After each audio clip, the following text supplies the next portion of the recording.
existence solely and completely to sound.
Estamos listos.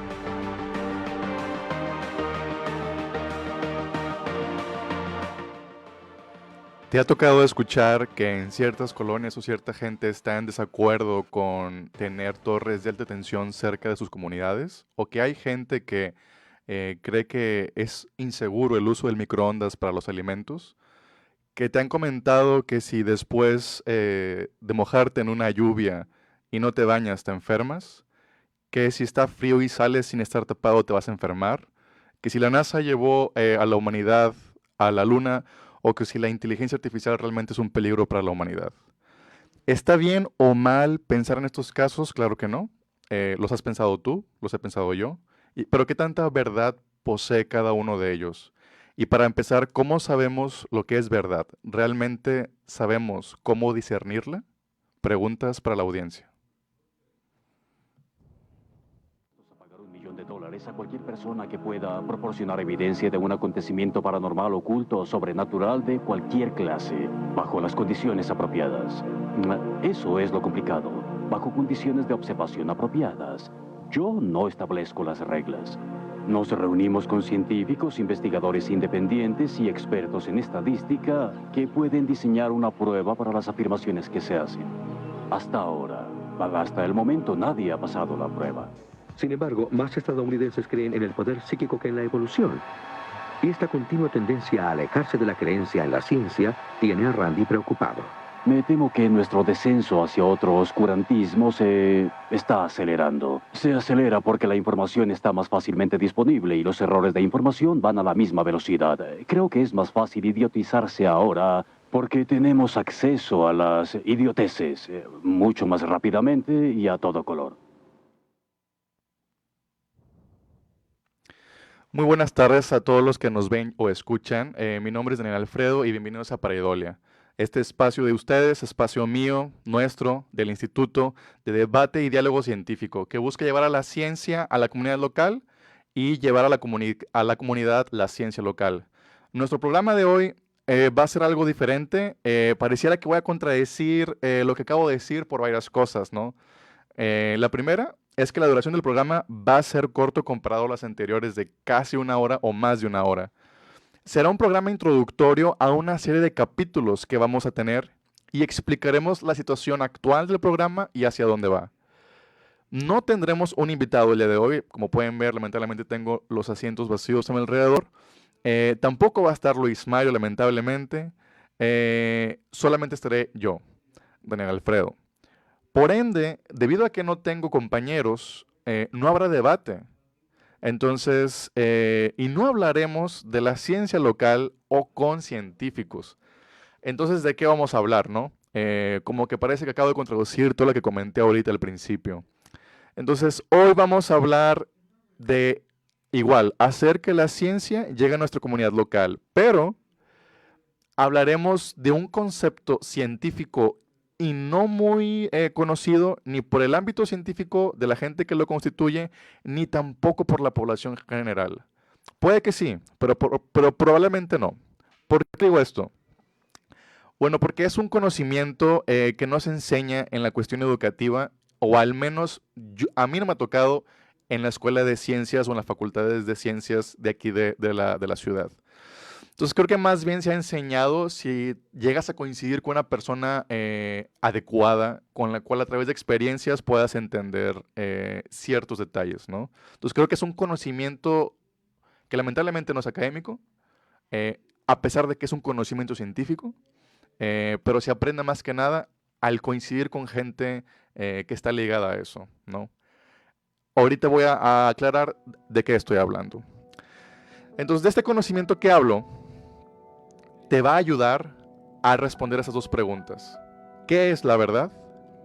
Y cómo poder discernirla, que son dos cosas súper claves. Entonces, a pesar que a la ciencia le compete completamente la búsqueda de la verdad, no tocó, como reitero, a mí escuchar en una clase de la Facultad de Ciencias o en alguna conferencia, en un congreso, sobre la verdad en los argumentos, sobre cómo entenderla, cómo realmente llegar a ella, ¿no? Incluso sobre cómo debatir, tampoco es algo que se nos ha inculcado, incluso los científicos que más nos dedicamos a eso, ¿no? Y tampoco a mucha gente no tampoco se le enseñó que una verdad selectiva de un suceso muy particular no realmente o no casi siempre es una verdad general. Y así y etcétera, ¿no? Sucesivamente hay muchas cosas que son parte, por así decirlo, de la comunidad científica por sus cuestiones de humanidad y valores que posee, que no se enseñan. Creo que se aprenden más a través de la divulgación científica, que no es meramente el verdadero ámbito académico. Creo que se enseñan leyendo sus libros, ¿sí? Leyendo a los pensadores y filósofos de la ciencia, ¿sí?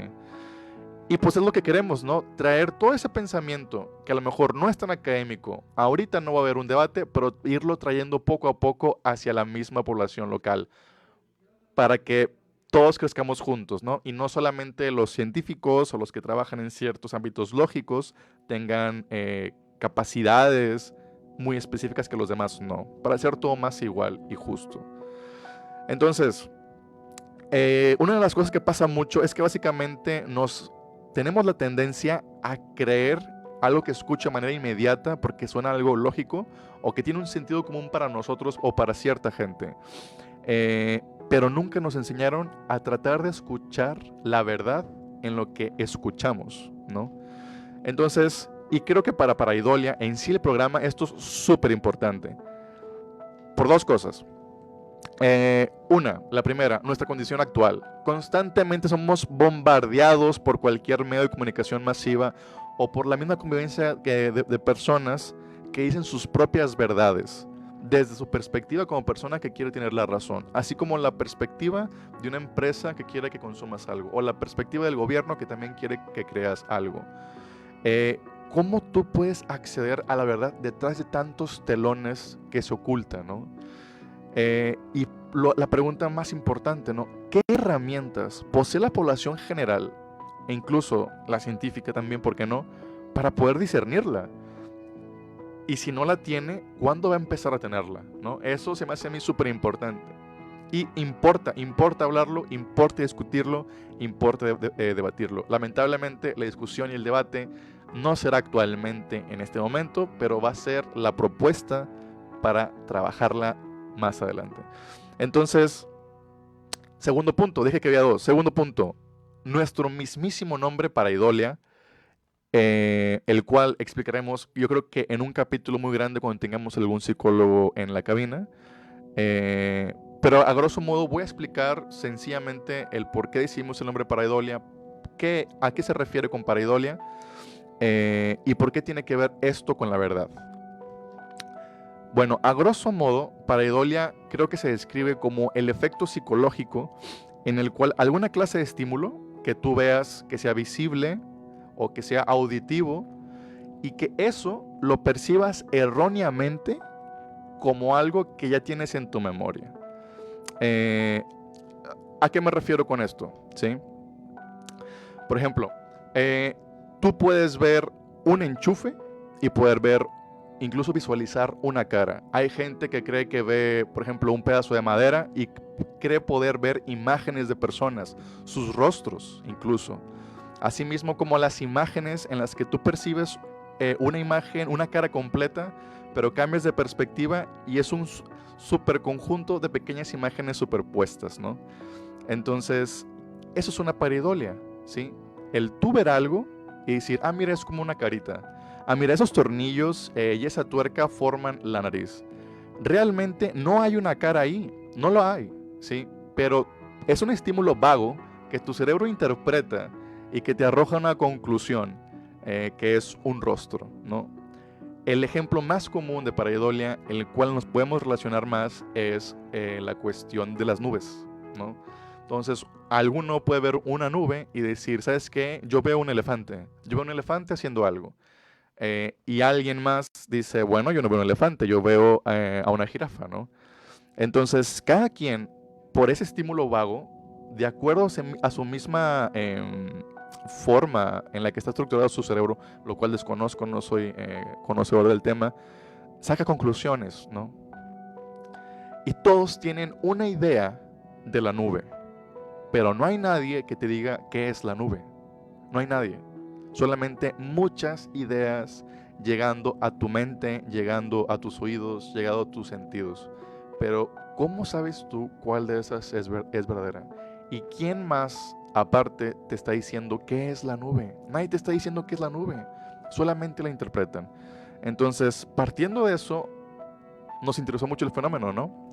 En el que ocupamos que alguien se esté preocupando por la cuestión social con la ciencia con la sociedad y ayudar de nuestra trinchera a la sociedad. Creo que cualquier ciencia, cualquier profesión puede ayudar a la sociedad de cualquier manera, pero esta es la manera que nosotros decidimos hacerlo, aparte de nuestros trabajos, por supuesto. Entonces, sí, pareidolia le importa mucho entender la verdad y debatirla, ¿no? Entonces, yo creo que este tema lo vamos a denominar como la búsqueda de la verdad, y creo que será una serie de capítulos que nos centraremos en ella, y pues hoy vamos a plantearlo, ¿no? Obviamente en esta serie de capítulos creo que vamos a traer más a un científico, a un filósofo y a un psicólogo para que el debate tenga un poquito más de sentido y sea más multidisciplinario, ¿no? Entonces, pero antes de empezar con la propuesta, cuál es el futuro del programa y todo esto, quiero pedir disculpas en nombre mío, en nombre de Mario, en nombre de Pareidolia, de nuestro pequeño equipo de trabajo, y explicar nuestras disculpas porque durante 2 semanas no hemos tenido programa. Y le vamos a decir a ustedes el por qué no ha habido este programa. Entonces, principalmente, nuestro compañero Luis Mario, disculpen, como pueden ver en la imagen 1, nuestro compañero Luis Mario se metió a un proyecto. Se metió a un proyecto que se llama IGEM. Bueno, ahí dice arriba IGEM UNL 2019. Y es un grupo completamente interdisciplinario. Desconozco a ciencia cierta lo que trabajan. Sé que es una cuestión ambiental. Allá a la derecha mía se encuentra Luis Mario. Y así en las siguientes imágenes. Este evento es un evento en Boston, que es una competencia científica, ¿no? Luis Mario se fue, estoy casi seguro, la primera semana que no hubo programa, y se fue en carro, después avión, estuvo todo el tiempo de la competencia ahí, participó, de regreso igual, entonces fue mucho viaje. En las siguientes imágenes, ¿cómo se llama? Ahí lo vemos en Boston, donde fue la competencia, donde pues gracias a su esfuerzo de todo el equipo sacó el bronce, quedó en tercer lugar. Desconozco completamente cuál es el premio que ganaron, aparte del prestigio. lo desconozco. Y obviamente el siguiente programa Mario nos va a explicar. Asimismo, este Mario, en las siguientes imágenes también podemos ver que metió este mismo proyecto a una propuesta de desarrollo de una empresa en un programa de la Autónoma de Nuevo León que se llama Tiger Tank. ¿Qué es esta idea de, cómo decirles? Creo que hay un programa relativamente popular, desconozco, en la televisión, que se llama Shark Tank, ¿no? Que es este tanque de tiburones, en donde tú haces una propuesta de idea y te la compran, ¿no? Te la promocionan y se desarrolla completamente. La Autónoma de Nuevo León agarró esa misma idea y generó el Tiger Tank, ¿no?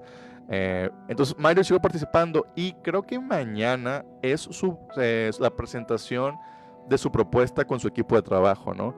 Entonces ahí Mario trabaja en la cuestión de desarrollos numéricos, en el análisis numérico, en las simulaciones, creo que son proteínas, desconozco, Mario nos va a explicar el siguiente capítulo. Entonces, debido a todo ese trabajo arduo que Mario ha tenido, pues a mí no se me hizo de la mejor manera hacer el programa sin él, ¿sí? Aparte de que también mis propios proyectos personales nos han atrasado y más en esta segunda semana. Entonces, esas son las razones por las cuales hemos faltado. Y igual Mario faltó por tercera vez, ya no es razón para no continuar con el programa. Entonces les pedimos las más atentas disculpas y les prometemos ya hacer nuestro mejor esfuerzo para que este programa salga de la mejor manera y aprovechar esta oportunidad. Entonces ahorita vamos a continuar con qué es la verdad y qué es discernir, pero antes vamos a un corte y regresamos con el programa de Pareidolia.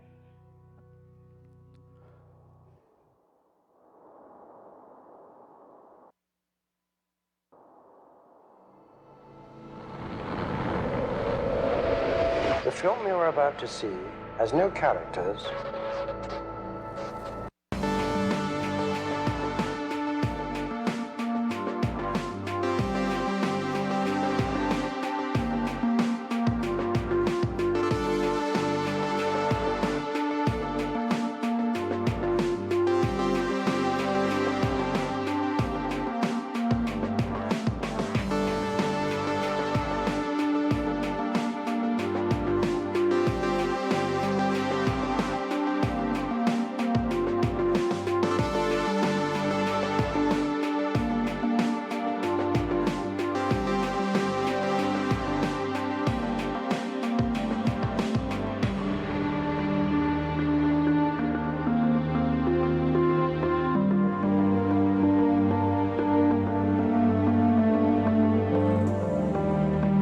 Everything owes its existence solely and completely to sound.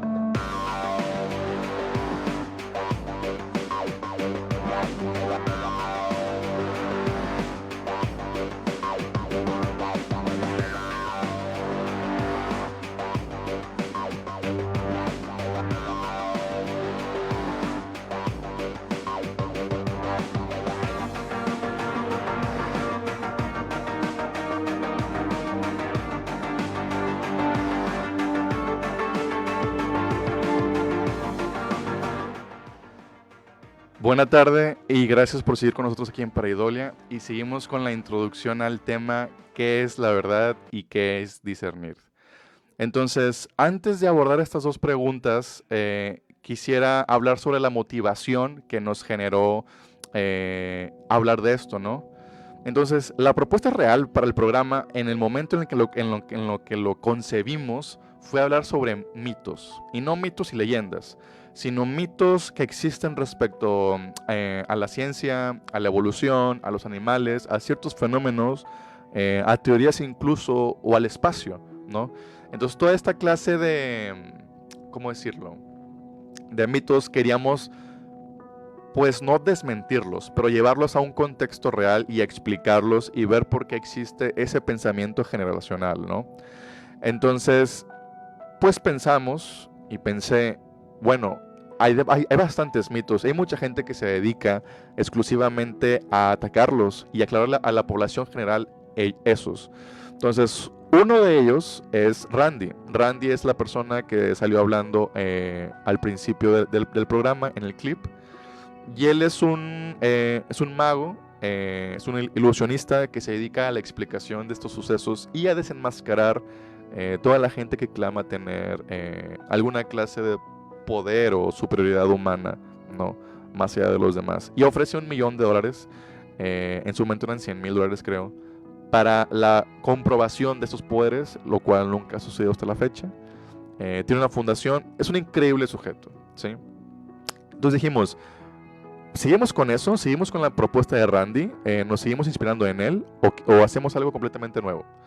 Entonces creo que lo que nos interesó más, lejos de desmentir o aclarar o cualquier cosa, es el hecho de que educar a la población general para que ellos mismos puedan discernir la verdad o la falsedad de las cosas, ¿sí? Y no que necesariamente que un par de personas, un debate, una conclusión te diga algo, sino que tú también puedas hacerlo, ¿no? En tu misma propia, digamos, soledad, o debatirlo con tus demás compañeros o amigos. Entonces creo que esa fue como que la motivación más fuerte, ¿no? Saber cómo tú mismo puedes hacer tus propias conclusiones basadas en la lógica, basadas en la verdad y en las mentiras. Entonces, o incluso también claro que pueden ustedes comentarnos cualquier mito social, científico, etcétera, que ustedes quieran que expliquemos, lo podemos hacer sin ningún problema. No más falta que lo dejen ahí en los comentarios. Pero bueno, ya entrando un poquito con el tema, creo que la verdad es algo muy... ¿Qué es la verdad? Creo que es algo muy complicado de responder yo sin tener mucho trasfondo filosófico, ¿no? Porque eso es una pregunta muy fuerte, muy humana, que lleva preguntándose bastante tiempo. Entonces, obviamente yo no puedo hacer una respuesta a una pregunta de tal magnitud, ¿no? Lo que podemos hacer es acercarnos, ¿no? Y la manera más adecuada de acercarse es a través de un debate completamente plural, el cual ahorita no hay. Obviamente yo podría citar a alguien que habla de la verdad. Por ejemplo, aquí tengo el libro de Ciencia, Ética y Sociedad de Ruiz Pérez Tamayo, un excelente divulgador científico. Y aparte de todos los conceptos increíbles que nos da, en algún momento habla sobre qué es la verdad, cuando explica lo que es ciencia. Y él hace referencia a un autor que se llama Tarski, ¿sí? En unas publicaciones de semánticas de las matemáticas que va de 1923 a 1928, unas publicaciones de Oxford, y que simplemente lo dice de una manera muy vaga, bueno, a lo mejor muy importante, yo desconozco, pero simplemente dice, Tarski dice, una proposición es verdadera cuando señala que una situación es de cierta manera y la situación resulta realmente ser de esa manera. Y ya, así la engloba lo que es la verdad. No me convence a mí esa cuestión, no me convence para nada. Podría ser una verdad particular y no una general, no lo sabemos, ¿no? Entonces, como esa pregunta no la podemos responder, vamos a pasar a la siguiente, empezando por explicar qué es discernir, ¿sí? ¿Qué es esa palabra? Y cómo la percibimos nosotros. Entonces se los voy a leer. Entonces, discernir, y voy a agarrar puras definiciones que tú puedes encontrar en la red para que veas que no estamos basando en cosas que son completamente generales de toda la población. Discernir es simplemente distinguir por medio de alguna clase de tu intelecto algo de otro algo, o algo de varias cosas entre ellas, ¿no? Entonces utilizas tu intelecto para poder clasificar cosas de A con el grupo de cosas de B. Y ya, simplemente la identificación de cosas. Eso lo vamos a llamar discernir. Entonces, pero para poder discernir, ocupamos saber cómo se visten las mentiras. Entonces, vamos a partir de una premisa que me acabo de inventar, ¿no? Que es más fácil caer en una mentira que en una verdad. Suele pasar mucho porque las mentiras suelen ser muy bellas. Suelen estar muy bien elaboradas, muy bien pintadas. Son estéticas para la mente, incluso hasta para el intelecto. Pero a veces la verdad no es tan directa o no se desarrolla como nuestras mentes, ¿no? Entonces por eso siempre es más fácil, yo creo, caer en una mentira que en una realidad. Entonces primero entendamos lo que es una mentira, lo que es una falacia, antes de atrevernos a decir que es una verdad. Primero ocupamos discernir la mentira. Entonces una mentira la voy a definir yo, la falacia, pues es una palabra que deriva del latín, que simplemente significa engaño. O sea, literal, no hay nada más que decir, ¿no? Pero o sea, se puede poner como un argumento, perdón, que parece válido, pero no lo es. Eso es una falacia. Entonces, dentro del ámbito de la lógica, y supongo que también de la filosofía, por supuesto, fíjense, ahora que lo pienso, creo que también en la facultad de filosofía puede haber alguien, a lo mejor que lleve una materia de lógica, que nos aclare más esto, ¿no? Estaría muy bien investigarlo. Si alguien conoce de alguien, pues por favor taguéalo para poder hablar con él. Pero entonces, falacia, ¿no? Es un argumento que parece válido, pero no lo es. Vamos a entender la mentira y después de que entendamos muy bien las formas en cómo la mentira se viste, llegar a lo... Ya descartando todo eso, pues lo que queda debe de ser la verdad, ¿no? Al menos. Falta el debate. Entonces, hay muchos tipos de falacias. Bastantes. Yo creo que, no sé, voy a decir un número, 30. Hay 30 falacias. No vamos a hablar de 30 falacias en el programa, vamos a hablar de unas cuantas para que entiendan hacia dónde va el programa, ¿no? Hacia dónde va el programa y qué es lo que queremos lograr con esto. ¿Sí? Entonces, ahí voy. La primera falacia, que incluso de la lista, que no tiene ninguna clase de orden jerárquico o de importancia o algún orden, ¿sí? Simplemente carece de orden. Es el argumento desde el silencio. Esa es una falacia. Argumento desde el silencio, ¿sí? Entonces, ¿a qué me refiero? A que tú extraes, o sea, haces una conclusión de un evento social, de una plática, de un debate, de lo que sea, que tú extraes que debido a la ausencia de evidencia, lo que está diciendo es mentira. ¿A qué me refiero? Vamos a poner ejemplos, ¿sí? Por ejemplo, cuando alguien te dice, oye, ¿sabes, no sé, sabes matemáticas? Sí, claro, soy buenísimo para el cálculo, cualquier tipo de cálculo. Ah, ok. Pues ocupo resolver tantas cosas de ecuaciones diferenciales de tal tipo, con tal método, no sé, para ahorita. Lo siento, ahorita no estoy en el modo correcto para resolverlo. A lo mejor mañana. Adiós. Entonces, hay dos escenarios posibles. Uno, está mintiendo. O dos, simplemente está muy ocupado, ¿no? Entonces, pero el hecho de postergar o de decir, ahorita no puedo, cuando acabas tú de afamar que eres y lo que no eres, eso puede ser una posible falacia. Es un ejemplo muy sencillo de una falacia. Tienen nombres y tienen, por así decirlo, estudios y todo. Estudiar todos los tipos de falacias existentes. Esta falacia en latín se llama, o bueno, la palabra en latín es argumento a silentio, ¿sí? Que es argumento desde el silencio. Entonces, es una falacia en la que se extrae una conclusión basada en el silencio o en la ausencia de evidencia. A lo mejor esta no es tan común, pero hay otras muchísimo comunes que van a sentir cuando se las explique. Por ejemplo, esta es muy fuerte en nuestra sociedad. Estoy seguro que a todo el mundo le ha pasado algo. Esta falacia se llama la apelación a la tradición, ¿sí? Argumento ad antiquitatem. Desconozco si es la pronunciación correcta del latín, simplemente lo estoy leyendo tal cual. Y como la mayoría de las falacias, es una falacia lógica, ¿sí? Entonces, dice, consiste en afirmar algo que es correcto solamente porque ha pasado durante un periodo largo de tiempo, ¿sí? Eso es una completa falacia. Cuando alguien en un debate, en una exposición, en una defensa de un proyecto de tesis o incluso una defensa de un proyecto de mercado, lo que tú quieras, cualquier situación social en la que tú puedes discernir que eso es una falacia, ¿sí? En este caso, en esta falacia es que afirmar que si algo, como se ha venido haciendo durante ya mucho tiempo, entonces está bien o es verdadero, ¿ok? Entonces, pues que todo el mundo sabe que eso no es cierto y podemos poner un sinfín de ejemplos que nos van a ayudar a entender eso, ¿no? Por ejemplo, uno muy fuerte sería que las mujeres deberían de quedarse en casa porque lo han hecho durante mucho tiempo. Sabemos que eso está mal, ¿sí? O sea, es completamente erróneo. Sabemos que hay desigualdades sociales y más antiguamente súper fuertes. No se han eliminado en su totalidad, por supuesto que no. Entonces, y también tenían muy pocas posibilidades pues, de encontrar un trabajo, mantenerse, ser independientes, etcétera, ¿no? Eso no es tan cierto hoy en día, ¿sí? Ya hay un nivel completamente competitivo para las mujeres y pueden hacerlo en la industria, en el trabajo, en el deporte, en la ciencia, ¿no? Entonces, no porque algo se ha hecho durante mucho tiempo quiere decir que esté bien o sea correcto, ¿no? Entonces, esa es como que, ¿cómo explicarlo? Como una inercia social al cambio, ¿sí?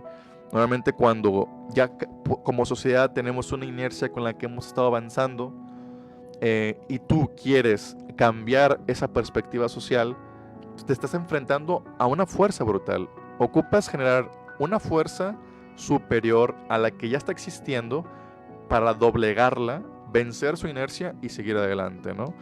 Entonces, por eso es una opinión que casualmente la gente mayor a veces siempre nos dice, ¿no? En mis tiempos se hacía, tú que no sé qué, tú lo otro, ¿sí? Entonces, aprendan a identificar falacias, carencias de lógicas para entablar un debate más civilizado y más apropiado para encontrar la verdad. Entonces, otra falacia también brutal es la falacia que apela al bastón, o sea, a la violencia, ¿no? Es una falacia que implica sostener la validez desde un argumento basándose en la fuerza, ¿sí? Supongo que a veces ha sido muy válido, la historia lo demuestra, pero no demuestra que existe una verdad trascendental, ¿no? Que es lo que estamos buscando, verdades universales, verdades generales, no las verdades propias. Obviamente esas sí las puedes demostrar a través de completa violencia, ¿no? Entonces, esa ni la voy a dar ejemplos. Otra cosa que también ha pasado bastante es un argumento, una falacia, perdón, muy fuerte, que es contra el hombre, ¿sí? Que se llama argumento ad hominem. Entonces, esta falacia gira en que, ¿cómo decirte? Tomas tú como falsa la tesis de la persona o la persona que emite, ¿no? Tal afirmación por lo que hizo, por lo que ha hecho la persona, ¿sí? Y tú desacreditas, por lo tanto, su propuesta, su tesis, su hipótesis sobre algo, porque esa persona tiene ciertos antecedentes. Es una completa y muy común falacia social en la que te desacreditan a ti como persona cualquier cosa que tú digas por algo que tú hayas hecho. Eso en la búsqueda de la verdad no tiene cabida, porque hayas hecho lo que hayas hecho, si lo que dijiste es verdad, pues bueno, es verdad y es una verdad universal y no hay nada que hacer, o sea, no tiene nada que ver lo que haya sido, ¿sí? Entonces, en búsqueda de la verdad, eso no tiene nada que ver. El subjetivismo, ¿no? Claro, es muy difícil eso llevarlo al ámbito social, pero es una verdad. Entonces, es como decir A, la persona que lo dice, afirma B, ¿sí? Entonces, hay algo cuestionable de lo que dijo A. Por lo tanto, B es también cuestionable y capaz incluso hasta refutable, ¿no? Entonces, eso es muy, muy, muy, muy, muy mal. Entonces, vamos a ver un ejemplo. Vamos a ver un ejemplo. Aquí tengo uno. Dice, los triángulos tienen 4 lados. Eso es una afirmación, una hipótesis. Alguien dijo eso, ¿sí? Y alguien le responde, usted nunca estudió geometría, no tiene razón en lo que dice, ¿sí? Entonces, eso es una falacia contra el hombre, ¿sí? Contra la persona. Obviamente, un triángulo tiene 3 lados, pero no tiene nada que ver con el hecho de decir que tú nunca estudiaste geometría, ¿sí? El hecho de tú desacreditar algo por algo que se haya dicho que puede ser cuestionable es una falacia muy, muy, muy fuerte que no se debe tomar completamente a la ligera, porque es básicamente un ataque moral hacia el individuo que haya dicho una hipótesis, ¿no? Lo cual no tiene nada que ver aquí en la ciencia. Entonces, esa falacia me recuerda mucho a una falacia que se publicó fuertemente o que utilizó bastante un gran divulgador científico estadounidense que se llama Carl Sagan, y que él hacía mucha referencia a ella, ¿no? Que es la falacia del hombre de paja, ¿sí? Esta falacia gira en torno a eso, ¿no? Que el hombre o la mujer, la persona que está diciendo algo, te la dibujan como un hombre paja, ¿no? O sea, alguien que no tiene sustento, que no tiene nada, y por lo tanto no le puedes prestar atención a esa persona, ¿sí? ¿A qué me refiero? Esta falacia consiste en, ponerle humor, caricaturizar los argumentos o la posición del oponente, ¿sí? Transgiversando, exagerando o cambiando el significado de sus palabras, ¿sí? Para facilitar el ataque lingüístico, ¿sí? O dialéctico de la persona. Entonces, eso es muy común. Imagínate que, no sé, voy a poner una situación bastante común en la que hay una discusión en una red social, vamos a decir Facebook. Se hace una discusión y el argumento que una persona dice está completamente desacreditado por la manera en cómo escribió, su foto de perfil, y se le empieza a decir cosas respecto a eso. No tiene nada que ver con el argumento, no tiene nada que ver con la lógica de lo que está diciendo. Estás caricaturizando a la persona para ridiculizar lo que está diciendo y por lo tanto ganarle en una cuestión lingüística. Esa es una falacia brutal, ¿sí? Y esa persona no está debatiendo el argumento, ¿sí? Simplemente está burlándose, ¿sí? Entonces, así hay bastantes, hay muchas falacias que existen y que saberlas nos ayuda a entrar en una búsqueda correcta de la verdad, ¿sí?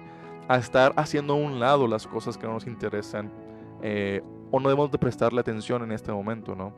Entonces, las falacias y el estudio de la verdad es algo que de repente en ciertos episodios nos vamos a centrar bastante, ¿sí?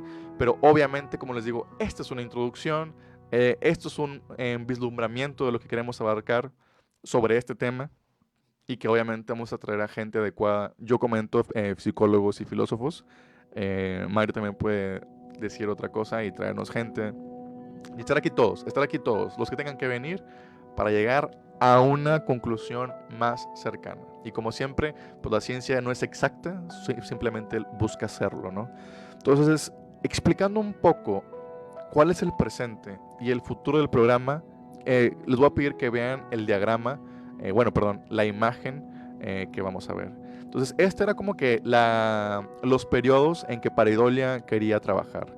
Que en la primera fase, en la fase 1, estableciéramos la comunicación que existe entre ciencia y sociedad y hacernos la pregunta, poner este ifs, si se necesitan el uno al otro, ¿no? Y ahí pues la cantidad de capítulos que ocupemos, ¿no? En la segunda fase, esa es a mí me parece muy importante, cuando la sociedad ha moldeado la ciencia, ¿sí? Siguiendo la misma fase 1, ¿no? Cuando la sociedad ahora ha moldeado la ciencia y viceversa, ¿sí? Este ir y venir. Ahí, en cuando la sociedad moldea la ciencia, hay un punto muy clave que es la ciencia ficción, en sus periodos súper fuertes que hubo en la literatura de la ciencia ficción, que realmente moldeó el pensamiento de muchas generaciones e incluso, a pesar de que no es una rama científica, inspiró a la gente a hacer ciencia, ¿no? Entonces, eso es un hecho de cómo la sociedad ha moldeado la ciencia, ¿no? Entonces, creo que es algo muy importante. La fase 3 es de lo que estábamos hablando en los capítulos anteriores, el estado del arte de la ciencia en México, para después llegar al estado del arte de la ciencia en Nuevo León, para después llegar a la última fase que es la ciencia local. Vamos a comentar sobre los centros de investigaciones que hay aquí en la área metropolitana, que son bastantes, y hablar con investigadores. Y lo que acabamos de decir en esta fase de la búsqueda de la verdad, supongo que sería la fase 6. Entonces, lamentablemente, y debido a todas las cuestiones en las que estamos metidos Luis Mario y yo, no hemos podido seguir este orden de manera completamente predilecta, pero eso es lo que va a ser el programa, en eso nos vamos a centrar y ojalá vayamos concluyendo muchas fases durante el avance del programa. Entonces, en el siguiente programa, desconozco cuándo, sé que va a ser el siguiente martes de 5 a 6, desconozco el tema que vamos a seleccionar, porque tenemos una cantidad brutal de temas que podemos elegir, invitados que podemos traer, y es algo que ocupamos discutir. Si ustedes tienen alguna idea de alguna clase de tema, incluso de algo que quieran aclarar, preguntar, o proponer un tema para que hablemos de ello, también lo pueden decir, ¿no? No pasa nada. Nos traemos encantados por leerlos y saber de ustedes en ese sentido. Lamentablemente, por nuestro episodio express, era más que nada para explicar hacia dónde va el programa, qué es lo que queremos lograr, cuáles son estas fases que queremos concluir y queremos que por favor nos acompañen y que estén súper pendientes a todas las cosas que vamos a hacer, porque este programa no va a hacer ninguna otra cosa más que subir y escalar a diferentes plataformas, ¿no? Entonces quisiera que estuvieran súper pendientes. Nos espera bastante por seguir adelante, y quisiéramos que toda la comunidad, sea de preferencia que no sea científica, y también la científica, esté con nosotros, ¿sí? Y preocuparnos nosotros como científicos por la sociedad. Entonces, yo creo que en este programa express de no más de 1 hora, como siempre hemos hecho, pues hasta aquí le vamos a dejar, para dejar planteado el tema que vamos a estar enfrentándonos en los siguientes episodios. Pues solamente me queda agradecer al Instituto Tecnológico de Nuevo León por el espacio que no hemos aprovechado de la mejor manera, pero lo vamos a empezar a hacer. Y a todo, como les digo, a Luis Mario, ojalá le vaya de maravilla en su proyecto, ojalá todo salga súper bien y logre todo lo que quiera. Igual para todos ustedes, gracias a nuestro mini equipo de trabajo, al equipo aquí de producción del programa de radio de Paraidolia aquí en el Tecnológico. Y pues bueno, nos vemos el siguiente martes de 5 a 6 aquí en su programa para traerles algo de ciencia a la comunidad local y que la comunidad local esté consciente de la ciencia que tiene a su disposición. Muchas gracias.